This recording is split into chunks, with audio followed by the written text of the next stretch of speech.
G20 शिखर सम्मेलन से पहले पीएम मोदी ने पहला सबसे बड़ा डिजिटल इंटरव्यू दिया है moneycontrol.com को। moneycontrol.com को दिए इस इंटरव्यू में पीएम ने गांव, गरीबी, महंगाई और अर्थव्यवस्था समेत कई मुद्दों पर खुलकर बात की है। इंटरव्यू के दौरान उन्होंने भारत की विकास यात्रा के बारे में भी बताया है। प्रधानमंत्री का ये पूरा इंटरव्यू अब से थोड़ी देर बाद सुबह 7:30 बजे moneycontrol.com पर आप पढ़ सकते हैं।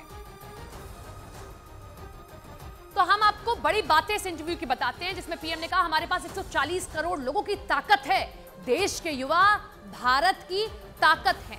इसी के साथ पीएम ने कहा कि G20 से भारत का सामर्थ्य बढ़ रहा है। ये बड़ी बातें पीएम के इस इंटरव्यू के हम आपको बता रहे हैं। दुनिया में भारत की अहम भूमिका रही है। समाधान की हर कोशिश में भारत हर किसी के साथ खड़ा हुआ है। वैश्विक समस्या का समाधान बेहद जरूरी है। इसी के साथ पीएम ने जिक्र किया वैश्विक संबंधों में भी वही मंत्र है जो हम भारत में कहते हैं, यही मंत्र दोहराया जाता है, सबका साथ, सबका विकास ही एक बड़ा मंत्र है। महंगाई पर पीएम ने कहा कि महंगाई रोकने के लिए हमने हर कदम उठाए हैं, कई सारे कदम उठाए हैं। हमारी सरकार ने लोगों के जीवन को आसान बनाने का काम किया। इसी के साथ लोगों को राहत देने के लिए हमने बड़े कदम उठाए हैं। साथ ही साथ एलपीजी सिलेंडर को लेकर भी पीएम ने कहा कि रक्षाबंधन पर हमने सभी लोगों के लिए एलपीजी की कीमतों को कम किया है।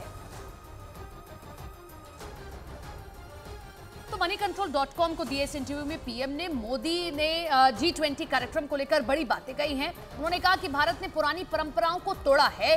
कश्मीर समेत देश भर के कई शहर जहां G20 के कार्यक्रमों को आयोजित किया गया, नरेंद्र मोदी ने इस बात पर जोर दिया कि उन्होंने एक अलग नजरिया विकसित किया और उनकी सरकार ने पहले दिन से ही दृष्टिकोण को बदलने का काम किया है।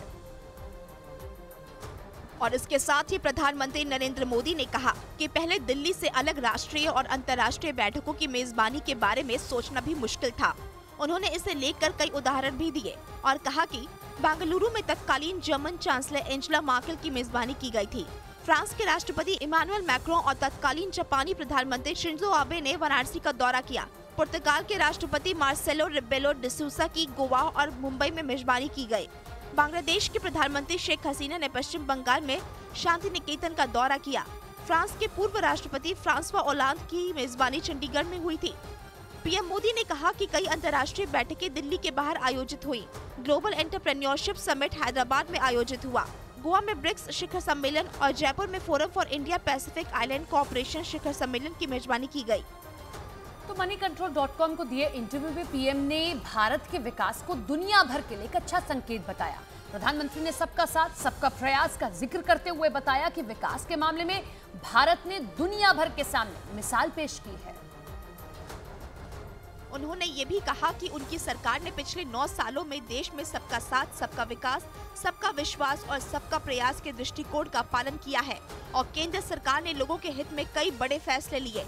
हाल ही में केंद्र सरकार की तरफ से रसोई गैस के दाम में 200 रुपए प्रति सिलेंडर की कमी का जिक्र भी पीएम ने किया। प्रधानमंत्री ने बताया कि राजनीतिक स्थिरता की वजह से ही कई क्षेत्रों में बड़े सुधार हुए। इधर पीएम